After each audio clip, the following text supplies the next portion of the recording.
solitude is this wonderful, extravagant masterpiece that we often miss out on because we're always so caught up in today's, you know, fixations of, the entrapment of loneliness, fear, depression, anxiety, all these things that can wrap you up and make you feel consumed into this super dark hole.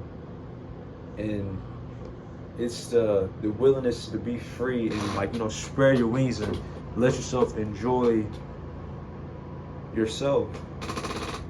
And in the discovery of yourself, you get the opportunity, the chance to really figure out who you are, what you want to do, who you want to become. And that's a beautiful experience. See, whenever we're born into this world, we start off as kids, we grow up and we're free little light bulbs. We just have so many ideas, all these things that we want to do and achieve. And we run into that first teacher, that coach, that parent that, no, you can't do that, Be realistic, calm down. You're trying to do too much, relax. You're trying to go too far. Sit down, get off the table, stop it. And that kind of puts trauma on you, and it makes you think that, oh snap, what if I can't do this? And then these things start to pile up, and then it's just you get older, and it's dang, what am I gonna do? Can I do this? Can I do that?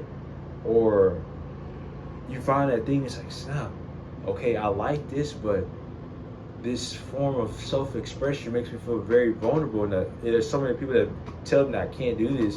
Am I going to be able to do this thing? And this is not me trying to lecture anybody. This is me expressing what things that I'm going through myself. These are things that I'm going through. I'm trying to overcome, and I'm sharing it with y'all so y'all can have a better pursuit at whatever y'all want to do, so it can be easier. So basically, in all this catastrophe of that dramatic event, I feel the number one thing that could free you, because okay, the process is childhood, the trauma, and then you're just stuck. In order to get unstuck, you have to find out something that you don't know, because if you don't make the unconscious conscious, you'll always be stuck in that little loop, and then that would be called fate. So that's why you have to pursue wisdom, conscious, just wisdom, self-learning and wisdom, and you just can learn, and in that process you learn about yourself, you learn what you like, you learn what you want to do, you figure out why people operate the way you do, why they do, you figure out why you operate the way that you do, and it becomes beautiful. It becomes this big art show, and you're the canvas, you're the sculptor working on the statue, you know what I'm saying? You're working on yourself. And it's not let me work out self-improvement. No, it's let me slow down and let me really pay attention. I get my paintbrush and I really just sit back and just let me work on this. Oh snap, that's not going right.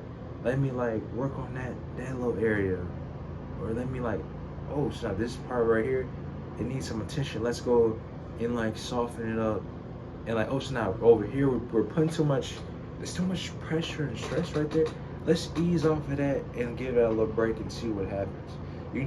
That's just this thing that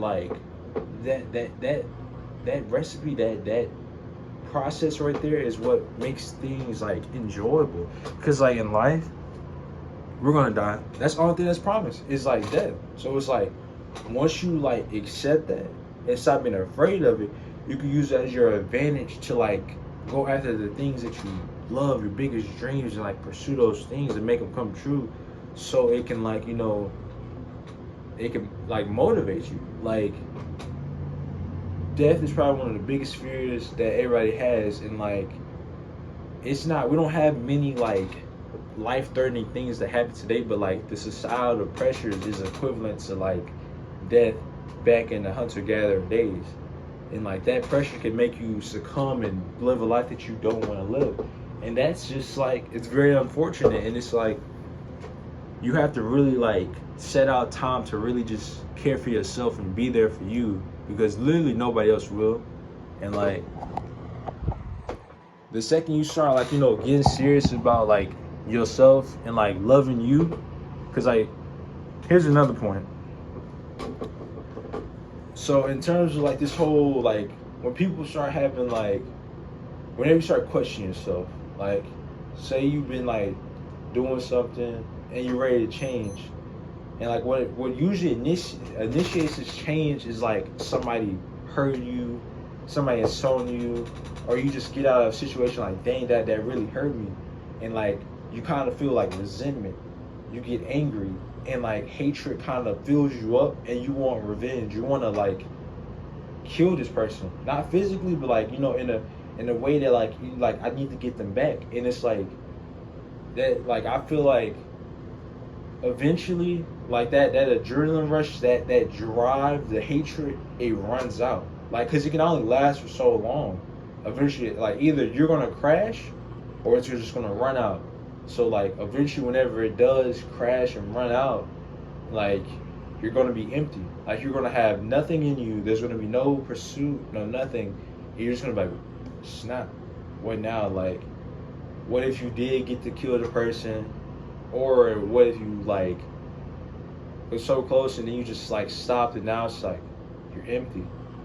So like the next step after hatred that I found out for me in my pursuit of like just trying to grow as a person, the next step for me was love. Like once you start like seeking wisdom and like you stop being fueled by hatred and stuff, you choose love. And love is very it's very strong. It's a really strong energy source. I would say that. Like basically like ways of love. Like for me, like the love of like God, like in the pursuit of like Him being there for me, taking care of me, ensuring that I believe in myself and I keep on going. Like I really like put all my trust in God in order to get me through everything. Like this is like we ain't chatted in a fat minute, but a lot has happened. Whenever I was like, we're gonna see what happens. Like recently, I was playing basketball with my homeboys, got jacked up. Now I'm on crutches, rushing my Achilles, gotta get surgery and jump. And like me, I've been knocked down so many times that like I just know God gonna get me back up. I've had like high school, I ruptured my left meniscus and my tore my left and my right meniscus. Both knees had to get surgery on both of them, and like I just battle back every time, and like I always come back stronger. It might not be like physically, like in my body, because like it's ligaments and junk, like it is what it is, but like mentally, like I always come back stronger regardless. So it's like you gotta just like trust. You gotta trust that you're gonna be okay. That during all this storm, all this chaos, all this crazy junk in the world, just come back into yourself and love you. Focus on you. Be there for you. Because if you're not there for you, who else is gonna be there for you? You know what I'm saying? Like it's something that you have to keep on constantly like sweeping at every single day. It was this one analogy that I read out of this book, Ego is the Enemy. That's a good book. That also jacked me up. But whenever you're pursuing something, whenever you're working on something, like it's not gonna like you just put it in a lot of work and like say you sweep the floor one night, keep the floor clean, and then you don't sweep for like another month. The floor is gonna get dirty. You know what I'm saying?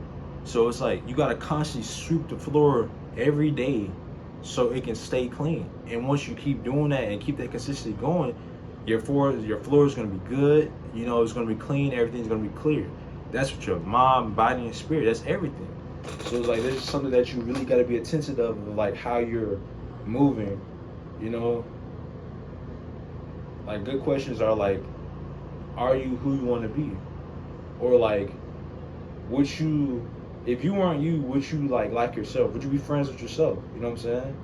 Like, these are interesting perspectives to really get to like help you get to know you. Like a lot of times in life right now, especially now, we don't really know who we are. Like we don't have true connections and relationships with ourselves. Like we can look in the mirror and like you can kind of get like, whoa, because like it's kind of like you like feel detach from that person, like it's not you. You know what I'm saying? But you gotta really like keep on punching that and building up belief in yourself to the point where like you really like love that person. You know what I'm saying? That's you.